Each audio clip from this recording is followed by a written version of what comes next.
Tudo bem? Vamos adiante? Certo? Aqui alguns campos de pesquisa que vocês devem até já conhecer da área mais convencional, que nós fazemos ponto de contato. Em determinado momento vamos estar mais em uma e outra. Pouco o César, que é o nosso colaborador eficiente lá em Brasília, que em breve estará coordenando lá o nosso trabalho, ele mandou bastante material, se interessa sobre a epigenética. É uma área da genética mais atual, que está avançando muito e que faz a diferença entre a genética, que é a herança, os nossos genes, e a epigenética, que faz a leitura do gene. Vocês sabiam que o estilo de vida de vocês pode influir na leitura dos genes que vocês têm? Alguns poderão ser lidos e outros não, só pelo estilo de vida? Isso é muito sério. Uma época não se sabia, se bem quando ele deu o gene e acabou. Não, ele pode estar ali e não se manifestar. Ou ser inibido, ou superativado, dependendo da nossa forma de vida, do nosso estilo, da nossa pensenidade, das nossas emoções e assim por diante.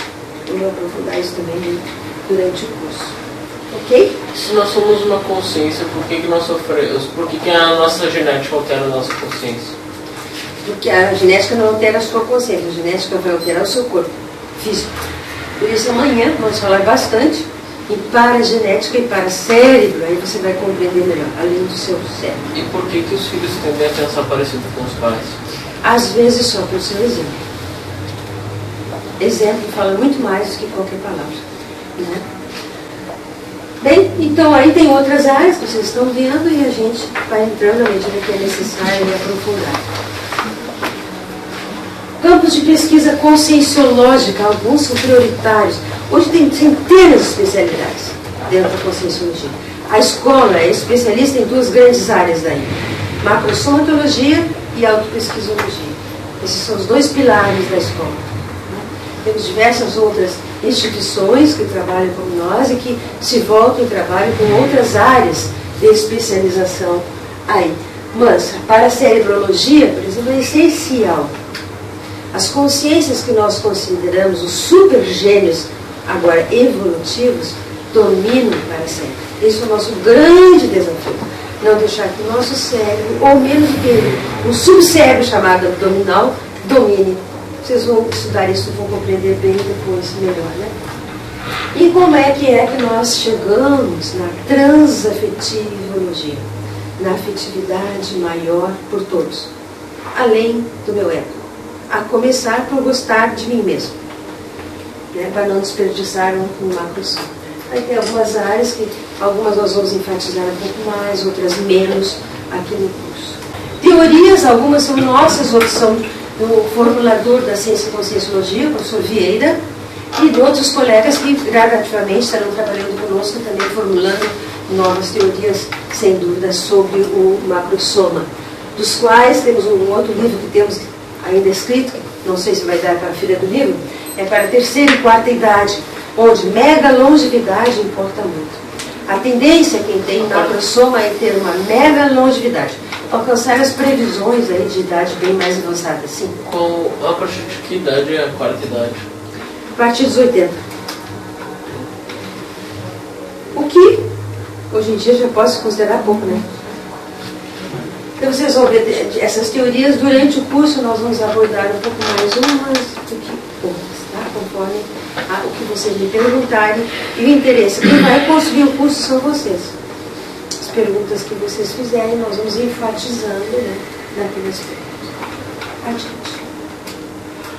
Mais algumas teorias que aí estão, dos quais uma bem importante é como é que nós podemos liberar o nosso espaço mnemônico. E por que temos um cérebro que não usamos 100%? Como podemos chegar a usar 100% da capacidade cerebral? As pessoas se queixam de memória hoje com muita frequência. Eu vejo jovens se queixando de memória. E gerontes também se queixando de memória. Em tese, podemos chegar a idades mais avançadas com uma memória cognitiva bem potencializada.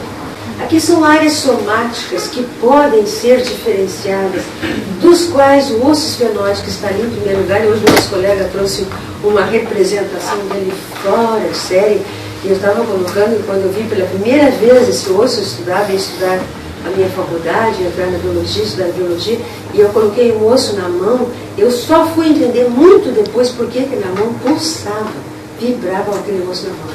Ele parece um grande morcego. Ele tem uma importância essencial numa pessoa, pela posição onde ele fica, a energização. Aí vocês vão ver depois as outras transferências, tem relação, tá? E são outras áreas aí prioritárias que podem ser diferenciadas e que vocês poderão ter informação complementar de qualquer uma dessas, tá? Se vocês tiverem interesse, quiserem, tem todo o material aí para nós passarmos, para debatermos aí com vocês. Só um pouquinho, o que é Silvius ali? É a fissura de Silvius, tá? Ela é bem prioritária, tem uma relação bastante grande, inclusive com a parte de energização. Nós vamos amanhã estudar os 4 cérebros. Hoje já eu diria 5, tá? Na verdade nós temos 5. Nós vamos estudar 4 cérebros. A maioria não tem nem ideia que tem outro cérebro além do encefálico, ou do cerebral. Você sabia que tem 4 cérebros? Esses cérebros podem ser entendidos, trabalhados, conhecidos e assim por diante. Aí vamos aprofundar mais, Loures, essa área que tem a ver com o paracérebro, que é a parte da fissura do esfenoide 5. A pineal, não entendi o que é. A pineal é uma glândula em forma de pinha, muito bem colocada entre os 2 hemisférios cerebrais, e ela me chamava muita atenção, ela é do tamanho do ervilhinha. Por que uma glândula tão pequenininha, ela é tão bem protegida e tão bem localizada? Ela tem uma direta importância na energização, na clarividência, na vidência das pessoas que enxergam de olhos abertos ou fechados, além do físico. Essa glândula é muito ativada. Tá? Uma época se pensava que quando ela ficava maior, era uma patologia. Em certos casos, não é. Ela pode desenvolver, sem nenhuma nosografia, apenas pela potencialização, desenvolvimento parapsíquico e nervo-somático. Então ela pode se tornar maior. Nós fizemos pesquisas em hindus, porque os hindus têm o hábito da meditação, né? Tá? E então ao meditar eles fazem esse movimento e dirigem a atenção deles na direção da pineal. E foi encontrado nas pesquisas que algum deles tinha a pineal maior sem ter patologia.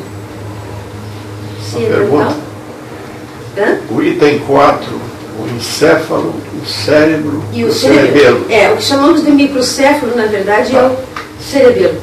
Bom, isso aí constitui apenas um item que você vai explanar depois sobre isso, um cérebro só. Isso é um cérebro. Nós iremos amanhã falar dos 4. Nós vamos amanhã falar dos 4, que é aqui no Estatuto. Tá? Vamos abordar os 4. Por quê? O primeiro, que agora inclusive a ciência convencional já está chamando de segundo cérebro, e a minha família tem especializações na área, como o caso Cerato e outros familiares que são especializados nessa área, já estão denominando o segundo cérebro. Nós chamamos isso há bastante tempo de segundo cérebro. É o cérebro que fica na área do abdômen, na área do intestino. E vocês amanhã vão estudar bastante por quê? Porque nós não podemos ser comandados ou orientados por este segundo cérebro. E a grande maioria da humanidade é comandada pela energia de um chakra que ele fica, que é o umbilical, e pelas emoções do segundo cérebro. Então, vamos entrar em detalhe como que fazemos e como vamos nos avaliar para ver de fato qual é o cérebro que predomina. O que queremos ter é que o paracérebro comande os outros. Esse é o nosso desafio. Mas aí precisa entender um pouquinho mais disso, por isso que vamos nos debruçar amanhã de manhã no estudo desses 4 modelos. E vocês entenderem, temos uma representação muito boa do colega aí que fez sobre o paracérebro. Estávamos eu e o Edson, um colega, conversando com um desenhista profissional e falando de assuntos que para ele é grego, mas ele conseguiu compreender muito bem e fez uma representação que eu vou mostrar para vocês amanhã, vocês vão ver muito bem feita do paracérebro. Aqui são também áreas que podem ser modificadas. Essa parte de implantes de paramicrochips vamos abordar mais. A pessoa já nasce com isso, com essa característica potencializada, ela tem mais energia para poder fazer uma comunicação mais fácil entre o mundo físico e o mundo extrafísico. Entre a sociedade estamos agora, entre a física e a sociedade extrafísica. Aí está ligado telepatia? Não especificamente. A telepatia, ela pode acontecer. A telepatia pode acontecer uma série de fenômenos, né? Hoje tem mais centenas de fenômenos que podem ser desenvolvidos. Tá? Então, para a microchip pode potencializar a telepatia. Essencialmente, a quantidade, a qualidade de energia que a consciência pode ter, né? De acordo com o tipo de microchips que ele tem, e poder ficar mais fácil essa assistência, por ter mais lucidez com quem está assistindo, fazendo essa comunicação melhor. Mas em caso da pessoa mais mental somática, seria importante conhecer bastante esse tema, né? Sem dúvida. A tua pergunta já é muito importante e interessante. Por quê? Para cérebro é mental somático. Só precisa chegar lá. Então vocês vão estudar e vão ver o que predomina em mim mais. É meu corpo físico? São as minhas energias?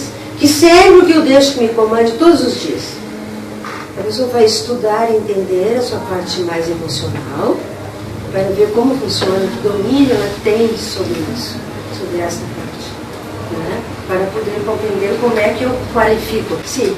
Eu queria um exemplo de desproporção entre certas áreas somáticas. Um macromegálico, por exemplo, a pessoa pode ter os braços bem compridos, bate um macaco lá embaixo, fica mais comprido. Há desproporções, mas não é uma patologia, tá? Às vezes acontece. Deve ter alguém na família, lembra que ele derruba tudo quando vai mexer? Ele é meio macromegálico, né? Vou mexer quando? Sônia, no item 14 tem ali um termo que eu gostaria que tu tem ali a longevidade, a mega e a Morex. Perfeito.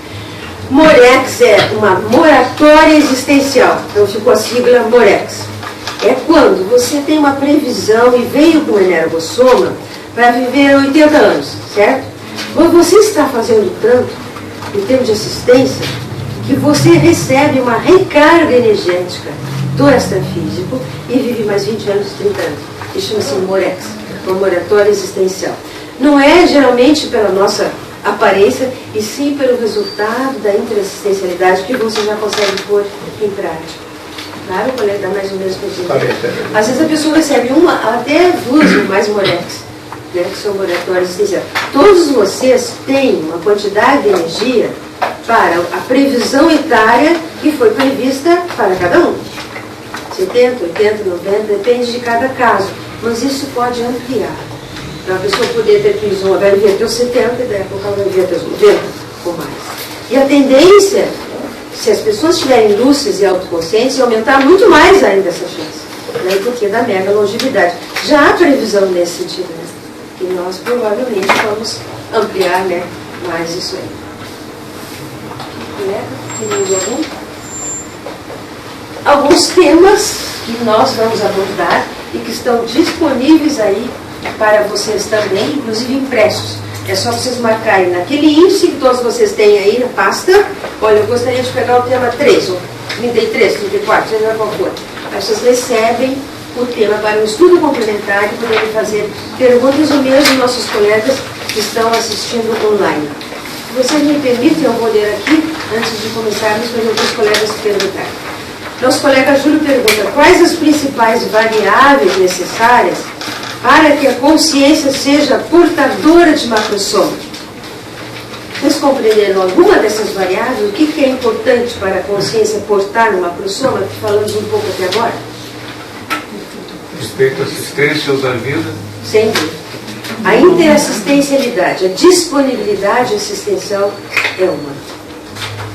Segunda e bem importante é querer qualificar a sua autoconsciencialidade, a qualidade dos seus pensamentos, dos seus sentimentos e das suas energias.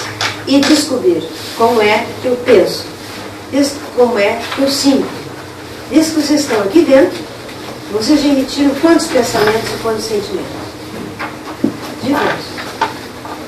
Isso faz um campo energético em vocês mesmos e no grupo como um todo. Então, qualificar essa autoconsciencialidade é essencial para portar uma macrosoma. Eles vão também sendo qualificados cada vez mais. Uma terceira variável que eu destacaria é a possibilidade de vocês começarem a ter uma estabilidade de pensamentos. O que seria isso? É uma teoria que chama teoria da estabilidade pensênica. Como é que eu consigo me manter um dia totalmente equilibrado? Tem que fazer isso. Então, nós vamos fazer um fluxo, né? As nossas emoções, às vezes, um simples pisei num buraco na rua, desequilibrou o dia e a pessoa desequilibrou totalmente. Então, quanto mais conseguimos lidar com situações adversas, que não são consideradas adversas, que são entendidas como desafio, e manter uma harmonia interior. Lembra que antes tinha uma especialidade de harmoniologia? É isso. Como é que eu posso desenvolver dentro de mim mesma essa capacidade de harmonia contínua e constante? Basta vocês perguntarem um pouco para vocês, tem alguma coisa que me desarmoniza? Tem algo que eu não gosto? Tem algo que me desequilibra? Fome. Ok, então isso já é uma razão de desequilíbrio para você. Penso que amanhã estaremos no domingo de manhã trabalhando e você vai compreender o que isso acontece. Não é todo mundo que se desequilibra com a fome, para ele isso acontece. Não é uma característica do Pedro, o que ele está nos trazendo. Então cabe a cada um de nós pensarmos o que nos desequilibra. Ou eu consigo me manter equilibrado todo dia. Aconteça o que acontecer. Outro fator de desequilíbrio muito frequente e que não vai acontecer nunca, então não vale a pena nos desequilibrarmos por isso, é a expectativa que temos em relação a qualquer consciência, a qualquer pessoa. Não podemos ter expectativas em relação aos outros. Podemos e devemos ter em relação a nós e nos melhorarmos pouco a pouco. Por quê? Se eu tenho uma expectativa em relação a qualquer consciência, a chance disso não acontecer. Então, a pessoa se frustra, se desequilibra, porque o outro não corresponde à sua própria expectativa. Isso é um fator muito comum de desequilíbrios entre pais, filhos, irmãos e assim por diante. Né? Acontece com frequência. Então, é só uma possibilidade. Fica claro? Eu penso que essas variáveis aqui já dão uma ideia. Que tipos de parâmetros foram utilizados para a identificação do macrosoma do mesmo colega? Nós usamos alguns critérios para identificar. Um dos critérios primeiros que pegamos foi a faixa etária. Agora depois a gente foi vendo que aí vai mudando, mas ele foi utilizado. Os primeiros critérios para poder identificar e classificar o que era um macrosoma. Um outro critério, nós pegamos a classificação do Piaget. Já deve ter ouvido falar, né, no Piaget, mais ou menos conhecido, da inteligência motora e sensório-motora e como as crianças devem ser trabalhadas desde jovens com a sua psicomotricidade e tudo mais para desenvolverem mais a sua inteligência. Um outro critério foi de uma escola um livro até mais conhecido da ciência convencional, Tratado de Medicina Interna, do Winter e do Smith, onde davam características psicossomáticas, cognitivas e relacionadas com isso. E a partir daí, usamos as categorias mais que nós já tínhamos ideias, chamadas básicas, e começamos aí a identificar os padrões específicos de cada macrosoma, dos quais aqui eu acho que temos representantes da categoria psicomotora, representantes da categoria parapsíquica, representantes da categoria cerebelar e assim por diante. E outros tantos que vamos encontrar aí na nossa análise, né?